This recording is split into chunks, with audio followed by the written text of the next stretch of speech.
Hello friends, so this would be my last lecture in official language series, and we will discuss post 1900 up to the 1940s. इसके ये जो first 50 years जो थे 20th century के उसमें क्या क्या हुआ। Mainly we will discuss about कि इंग्लिश जो थी वो मेन लैंग्वेज के रूप में रही, कोर्ट लैंग्वेज के रूप में रही।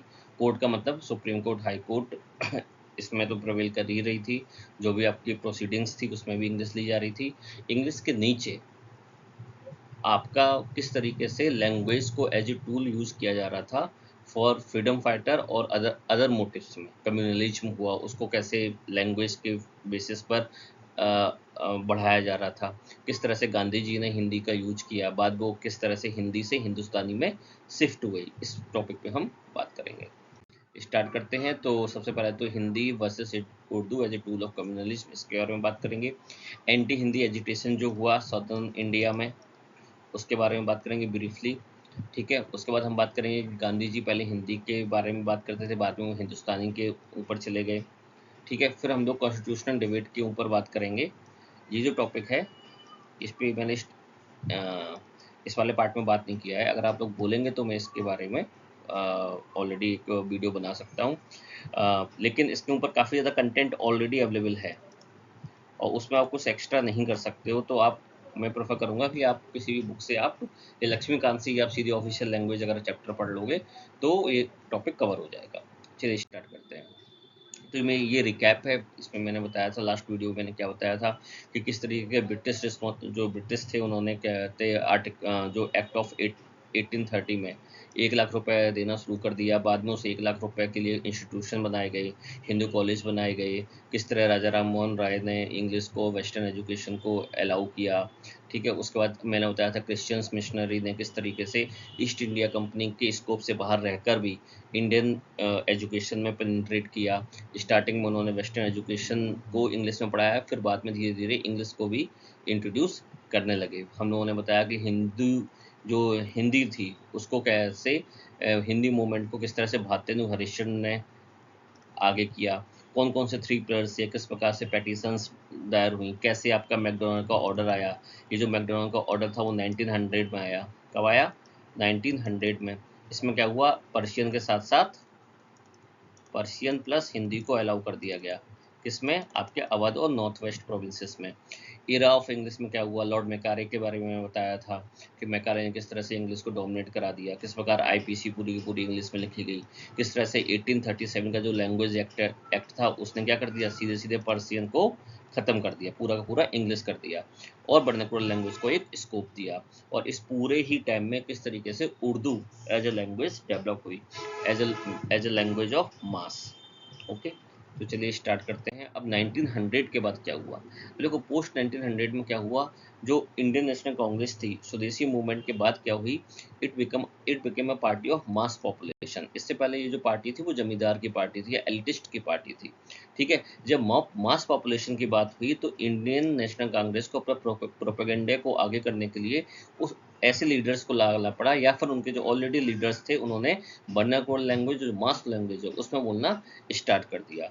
1907 के बाद से लेकर 1914 तक जब कांग्रेस एक तरीके से स्लम में रही, आपका पार्टीशन होने के बाद तिलक जी को जेल हो गई और बाकी लोग बाहर भाग गए, बहुत सारे जो लीडर्स थे अरविंद घोष वगैरह, इन लोगों ने राजनीति छोड़ दी और गांधी जी सीन में आए 1915 में।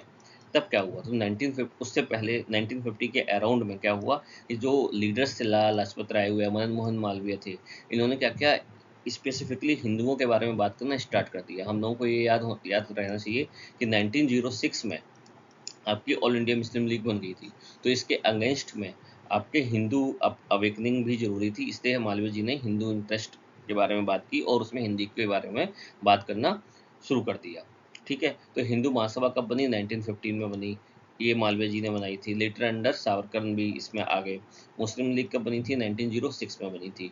तो आप देख पा रहे हो कि फर्स्ट डिकेड जो 1900 का था, लॉर्ड कर्जन और उसके कर्जन के जाने के बाद एक तरह से क्या हुआ, कम्युनलिज्म स्टार्ट होने लगा था इंडिया में। और कम्युनलिज्म का एक सबसे बड़ा मैनिफेस्टेशन था कि किस तरह से उस समय की जो देन गवर्नमेंट थी वो स्टेट को डिवाइड कर रही थी, और स्टेट को डिवाइड कहने को तो वो एडमिनिस्ट्रेटिव बेसिस पे कर रही थी, लेकिन अब देखा जाए ईस्ट बंगाल या वेस्ट बंगाल, उन दोनों में ही उसने जो डिवाइड किया था वो इस तरह से किया था कि जो ईस्ट बंगाल था और प्लस असम जो अलग हुआ था, इसमें पूरा पूरा लैंग्वेज क्या थी, मुस्लिम लैंग्वेज थी या उर्दू लैंग्वेज थी, और जो वेस्ट बंगाल था वो पूरा पूरा बंगाली था। ठीक है, तो एक तरह से लैंग्वेज के बेसिस पे ही ये सारी चीज़ें हो रही थी। गांधी जी जब 1950 में आते हैं तो एनी बेसेंट के साथ होम रूल लीग जब बन रही थी तो उन्होंने दक्षिण भारत हिंदी प्रचार सभा की स्थापना की। अब ये दक्षिण भारत हिंदी प्रचार सभा की स्थापना इन्होंने क्यों की? क्योंकि गांधी जी का मानना ये था कि हिंदी जो है एज ए यूनिफायर की तरह काम करेगी, वो सारे लोगों को एक साथ अपने अंडर में ला पाएगी, क्योंकि बिना एक कॉमन लैंग्वेज हुए एक कॉमन प्रोपेगेंडा को आगे करना इतने स्ट्रॉन्ग इनेमी के अगेंस्ट में बहुत ही मुश्किल था। तो गांधी जी ने क्या किया, एनी बेसेंट के साथ दक्षिण भारत हिंदी प्रचार सभा स्थापित की, इन्होंने चेन्नई में स्थापित की थी। ठीक है, हेडक्वार्टर इसके चेंज होते रहे लेकिन वो तमिलनाडु में ही रही, और बाद में इसने इसके जो ऑफिसेस थे या ब्रांच ऑफिसेस थे वो आपके आंध्र प्रदेश में भी खुले और कर्नाटका में भी खुले। और जैसे मैंने बताया कि INC sees Hindi as a unifying factor and try to make Hindi as compulsory language in the states ruled by it. अब देखो इसका सबसे बड़ा एग्जाम्पल क्या था, तमिलनाडु। तमिलनाडु में जब गवर्नमेंट बनी 1937 में, उस समय CM सी राजगोपालाचारी थे।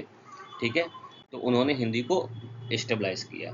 अब इस हिंदी के अगेंस्ट में आपका उर्दू वाले लोगों ने क्या किया, तो उर्दू में क्या हुआ, जब 1906 में ऑल इंडिया मुस्लिम लीग बन गई। ऑल इंडिया मुस्लिम लीग बन गई तो उस समय अगर देखा जाए तो आप देख लो कि उर्दू का जो पब्लिकेशन था वो उस समय भी बहुत ज़्यादा था, लेकिन 1915 के बाद से उर्दू का पब्लिकेशन कम होने लगा और हिंदी का पब्लिकेशन बहुत ज़्यादा ऊपर होने लगा। आप जैसे मैगजीन के बारे में भी आप सुनते हो, प्रताप हुई, गढ़ संख्या विद्यार्थी हुई, सरस्वती हुई, हंस हुई, और उसके बाद आपकी ये नवजीवन हुई जो गांधी जी चलाते थे, या फिर आपकी जो गांधी जी की बहुत सारी मैगजीन थी जो हिंदी में भी पब्लिश होती थी, गुजराती में होती थी, उसके बाद हिंदी में होती थी, तो हिंदी पब्लिकेशन एकदम से ऊपर हुआ। तो उसके अगेंस्ट में ही तरक्की करने के लिए क्या लिखा है, तरक्की, अंजुमन तरक्की उर्दू, ये बनाया गया, सर सैयद अहमद खान के उसमें बनाया गया। ठीक है, all India Muslim educational conference हुई, उसने क्या कहते प्रपोज किया था कि अंजुमन तरीके उर्दू, तरक्की उर्दू स्टेबलाइज हो। ठीक है, इसने क्या किया, worked as an organization for the progress of Urdu. ठीक है, अब ये जो उर्दू के बारे में बात की, इसमें बहुत सारे फ्रीडम फाइटर्स इससे जुड़े हुए थे, चाहे वो गांधी जी हों, चाहे मौलाना अब्दुल कलाम हो, फर्स्ट एजुकेशन मिनिस्टर, या धनपत राय हो। धनपत राय मतलब आपके जो प्रेमचंद, जिनके बारे में हम लोग सब जानते ही हैं। अब प्रेमचंद के बारे में आपको पता ही है कि प्रेमचंद जो थे उनकी स्टार्टिंग जो थी मदरसा में ही उनकी एजुकेशन हुई थी, और पूरी मदरसा में एजुकेशन हुई थी, और स्टार्टिंग के बहुत सालों तक 1915 तक उन्होंने उर्दू में ही लिखा। उनकी बहुत सारी जो हम लोग बोलते हैं, जो हम लोगों ने हिंदी में पढ़ी हैं, वो सारी की सारी उर्दू से एक्चुअली ट्रांसलेट हुई हैं। चाहे वो आप गोदान की बात करो, चाहे आप सेवा सदन की बात करो। सेवा सदन का पुराना नाम क्या था, बाजार ए हुस्न, बाजार ए हुस्न सेवा सदन का नाम था। तो ये सब क्या था, ये सब उर्दू से हिंदी में आए। तो उर्दू की तरक्की के लिए भी एक पैरेलल में एक अलग से एक प्रोपेगेंडा चल रहा था और ऑर्गेनाइजेशन वर्क में लगे हुए थे। आपको इस हम लोगों को ये समझना चाहिए कि उर्दू इज़ नॉट अरबी। उर्दू अगर आप देखा जाए तो उर्दू किससे बना है, उर्दू बना है उर्दू से। उर्दू क्या है, टर्की का लैंग्वेज है। कैसी लैंग्वेज है, टर्की की लैंग्वेज, टर्की का लैंग्वेज है। इसमें इसका अर्थ होता है लैंग्वेज ऑफ कैंप। कैंप का मतलब क्या हुआ, जो आर्मी की लैंग्वेज होती थी। अब आर्मी की लैंग्वेज उर्दू क्यों हुई, तो आप लोग समझ जाओगे कि आर्मी में जो होते थे सारे लोग आते थे मिक्स, और सारे लोग साथ में खाना खाएंगे, साथ में लड़ाई करेंगे, साथ में युद्ध करेंगे, तो उनका अलग से अपनी एक तहजीब डेवलप हो जाएगी। और ये गंगा जमुना तहजीब इसे क्यों कहते हैं, क्योंकि जमुना के आसपास अगर देखा जाए सबसे ज़्यादा मुस्लिम लोग आए, क्योंकि वो आउटर साइड बनाती है, गंगा की साइड ज़्यादातर पुराने हिंदी के लोग आए। हिंदी और मुस्लिम आपस में मिक्स होकर ही उर्दू बनी। तो इसीलिए उर्दू को हम लोग क्या बोलते हैं, कभी कभी बोलते हैं उर्दू को